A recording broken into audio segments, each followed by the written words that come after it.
வணக்கம். மின்னல் 24 செய்திகளின் இன்றைய நாளிற்கான செய்தி தொகுப்பு. செய்தி ஆசிரியர் சபீனா சோமசுந்தரம். செய்திகளோடு இணைந்திருக்கும் நான் ஜீவராஜினி ஜீவராஜ்.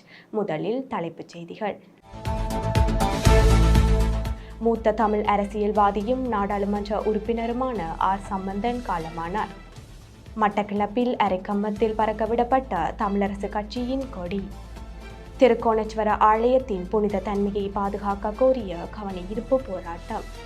இன்றைய செய்திகளுக்கு பிரதான அனுசரணை வழங்குவோர் எஸ்என் எலக்ட்ரானிக்ஸ், களுவாஞ்சிக்குடி, மட்டக்களப்பு. களுவாஞ்சிக்குடி வைத்தியசாலைக்கு முன்பாக அமைந்துள்ள சிங்கர் நிறுவனத்தின் அங்கீகரிக்கப்பட்ட விற்பனை முகவரான எஸ்என் எலக்ட்ரானிக்ஸில் உங்கள் வீடுகளுக்கு தேவையான அனைத்து விதமான பொருட்களையும் நியாயமான விலையிலும் தரமானதாகவும் கொள்வனவு செய்யலாம். தொடர்புகளுக்கு 07773796000 மற்றும் 07761570043.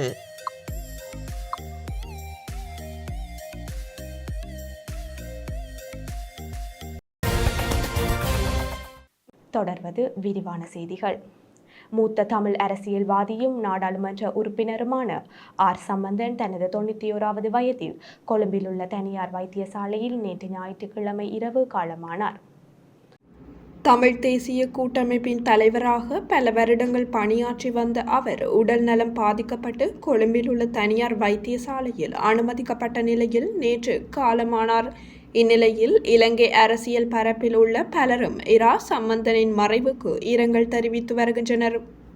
தமிழ் தேசிய கூட்டமைப்பு மற்றும் இலங்கை தமிழரசு கட்சியின் தலைவரான திருகோணமலை மாவட்ட நாடாளுமன்ற உறுப்பினர் ராஜவரோதயம் சம்பந்தனுக்கு மட்டக்களப்பு மாவட்ட பாராளுமன்ற உறுப்பினர் இரா சாணக்கியனின் அலுவலகத்தில் இன்றைய தினம் திங்கட்கிழமை நினைவேந்த நிகழ்வு இடம்பெற்றது. இதன்போது இலங்கை தமிழரசு கட்சியின் கொடி அரைக்கம்பத்தில் பறக்கவிடப்பட்டது. இந்நிகழ்வில் முன்னாள் பாராளுமன்ற உறுப்பினர்களான ஞானமுத்து ஸ்ரீநேசன், அரியநேந்திரன் மற்றும் இலங்கை தமிழரசு கட்சியின் முக்கிய பிரதிநிதிகள், பொதுமக்கள் என பலர் கலந்து கொண்டிருந்தனர். இரா சம்பந்தனின் இழப்பு தமிழ் சமூகத்துக்கு மாத்திரம் அல்ல, முழு சமூகத்திற்கும் மிக மூத்த அரசியல்வாதியின் இழப்பாகத்தான் கருதப்படுகிறது என பாராளுமன்ற உறுப்பினர் MA சுமந்திரன் தெரிவித்தார். மேலும் இறுதிக்கிரியைகள் எப்போது என குடும்பத்தினர் தீர்மானிக்கவில்லை என்றாலும் அநேகமாக ஞாயிற்றுக்கிழமை இறுதிக்கிரியைகளை வைப்பதற்கு உத்தேசித்துள்ளார்கள் என சுமந்திரன் தெரிவித்தார். பூதவுடல் எடுத்துச் செல்லப்படும். இறுதி ஈமக்கிரியை எப்பொழுது என்று இன்னமும் குடும்பத்தினர் தீர்மானிக்கவில்லை என்றாலும் அநேகமாக ஞாயிற்றுக்கிழமை அதை வைக்க அவர்கள் உத்தேசித்திருக்கிறார்கள். அவருடைய பிரிவினாலே துயருற்றிருக்கிற அனைத்து மக்களுக்கும், எங்களோடு சேர்ந்து அந்த துயரத்திலே பங்கு கொள்ற அனைவருக்கும் நாங்கள் எங்களுடைய மனமார்ந்த அஞ்சலிகளை செலுத்துகிறோம். முன்பள்ளி ஆசிரியை ஒருவர் அவர்களது ஆசிரிய பணியில் தங்களுக்கு எவ்வித நன்மைகளோ அல்லது நியாயமான சம்பளமோ கிடைக்கவில்லை என தெரிவித்து கண்ணீர் விட்டு அழுத சம்பவம் மட்டக்களப்பில் இடம்பெற்றது. அமைச்சர் மனுஷ நாணயக்கார மட்டக்களப்பிற்கு விஜயம் மேற்கொண்ட வேளை கடந்த சனிக்கிழமை இடம்பெற்ற நிகழ்வில் மேடையில் பேச அழைக்கப்பட்ட முன்பள்ளி ஆசிரியர் ஒருவர் இவ்வாறு தெரிவித்துள்ளார். இதற்கு பதிலளித்த அமைச்சர், உங்களுடைய துயரத்தை நான் அறிவேன்.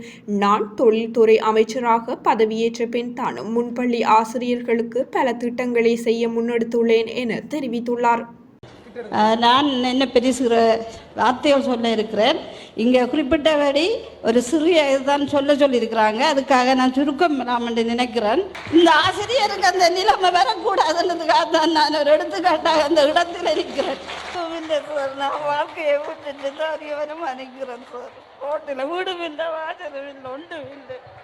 திருக்கோணேஸ்வர ஆலயத்தின் புனித தன்மையை பாதுகாக்க கோரிய கவனஈர்ப்பு ஒன்று இன்று திங்கட்கிழமை திருகோணமலை நகர சபைக்கு அண்மையில் உள்ள திருக்கோணேஸ்வர ஆலய பரிபாலன சபைக்கு முன்னால் இடம்பெற்றது.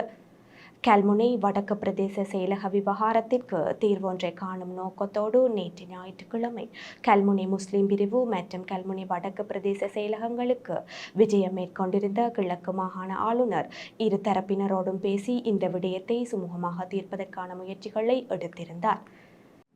குறித்த கவனஈர்ப்பை திருகோணேஸ்வர ஆலய பரிபாலன சபையினர், தொண்டர்கள் மற்றும் சைவ அடியார்கள் இணைந்து ஏற்பாடு செய்திருந்தனர்.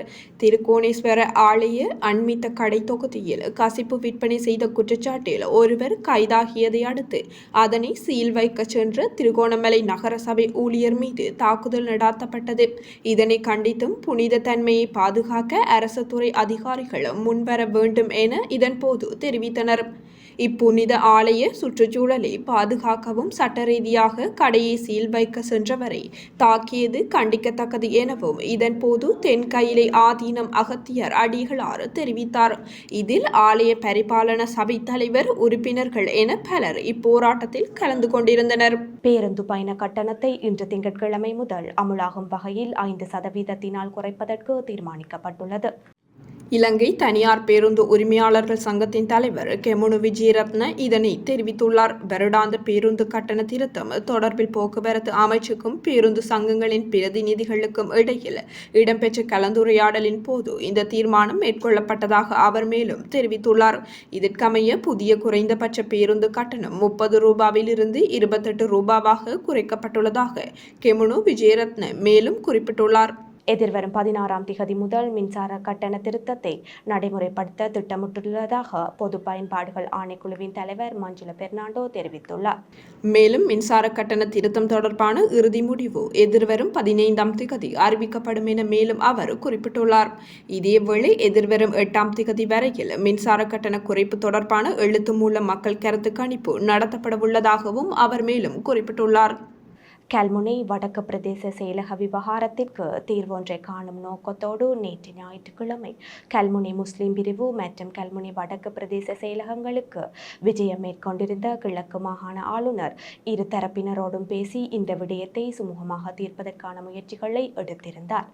அந்த வகையில் கல்முனை வடக்கு பிரதேச செயலக நிர்வாக உரிமைகளை மீட்பதற்காக 98வது நாளாகவும் போராடி வருகின்ற பிரதேச பொதுமக்கள் மற்றும் சிவில் சமூக மட்ட அமைப்பின் பிரதிநிதிகள், போராட்டக் குழுவில் இருந்து சில பிரதிநிதிகள் உள்ளிட்டோரோடு கல்முனை வடக்கு பிரதேச செயலக கேட்போர் கூடத்தில் கிழக்கு மாகாண ஆளுநர் கலந்துரையாடலில் ஈடுபட்டிருந்தார்.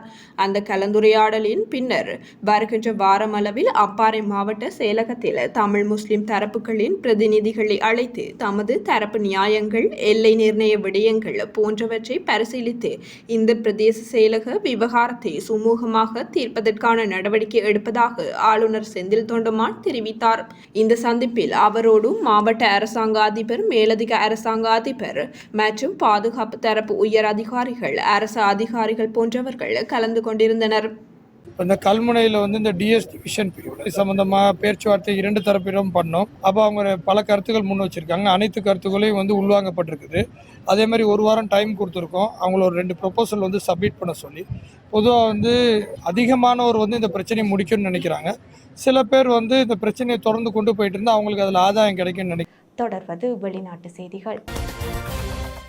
எல்லை தாண்டி மீன்பிடித்ததாக 4 நாட்டு படகுகளையும் அதிலிருந்து 25 மீனவர்களையும் இலங்கை கடற்படை கைது செய்துள்ளமையை கண்டித்து பாம்பன் மீனவர்கள் இன்று திங்கட்கிழமை காலை கடலில் இறங்கி போராட்டம் நடத்தினர்.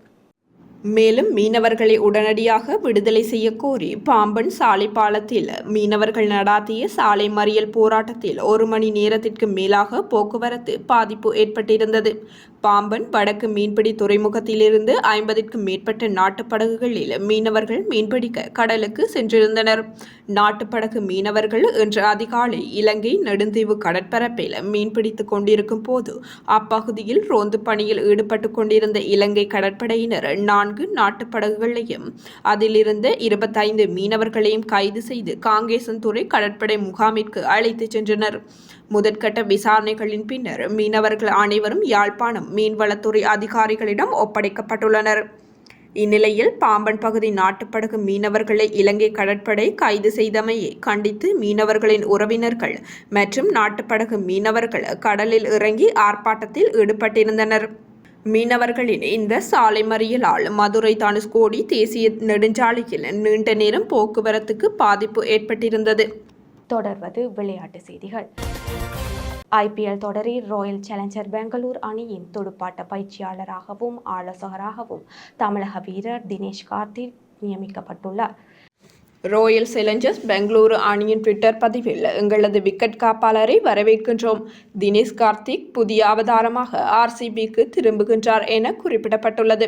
மேலும் கிரிக்கெட்டில் இருந்து மனிதனை வெளியேற்றலாம், ஆனால் மனிதனிடமிருந்து கிரிக்கெட்டை பிரிக்க முடியாது. அவருக்கு அனைவரும் ஒத்துழைப்பு வழங்குங்கள். அவர் அணியின் 12வது மேன் ஆர்மி எனவும் தெரிவிக்கப்பட்டுள்ளது. கடந்த சில ஆண்டுகளாக ராயல் சேலஞ்சர்ஸ் பெங்களூரு அணியின் ஃபினிஷராக சிறப்பாக விளையாடி வந்த தினேஷ் கார்த்திக் அண்மையில் IPL தொடரிலிருந்து ஓய்வு பெற்றார் என்பது குறிப்பிடத்தக்கது. இத்துடன் இன்றைய நாளிற்கான எமது செய்தி தொகுப்பு நிறைவடைகிறது. வார நாட்களில் மாலை 6 மணிக்கு எமது செய்திகளை எதிர்பாருங்கள். மேலதிக செய்திகளை பார்வையிட www.minal24.com என்ற எமது இணையதளத்திற்குள் பிரவேசியுங்கள். நன்றி. எலக்ட்ரானிக்ஸ் களுவாஞ்சிக்குடி மட்டக்களப்பு. களுவாஞ்சிக்குடி வைத்தியசாலைக்கு முன்பாக அமைந்துள்ள சிங்கர் நிறுவனத்தின் அங்கீகரிக்கப்பட்ட விற்பனை முகவரான SN எலக்ட்ரானிக்ஸில் உங்கள் வீடுகளுக்கு தேவையான அனைத்து விதமான பொருட்களையும் நியாயமான விலையிலும் தரமானதாகவும் கொள்வனவு செய்யலாம். தொடர்புகளுக்கு 07773796000 மற்றும் 07761570043.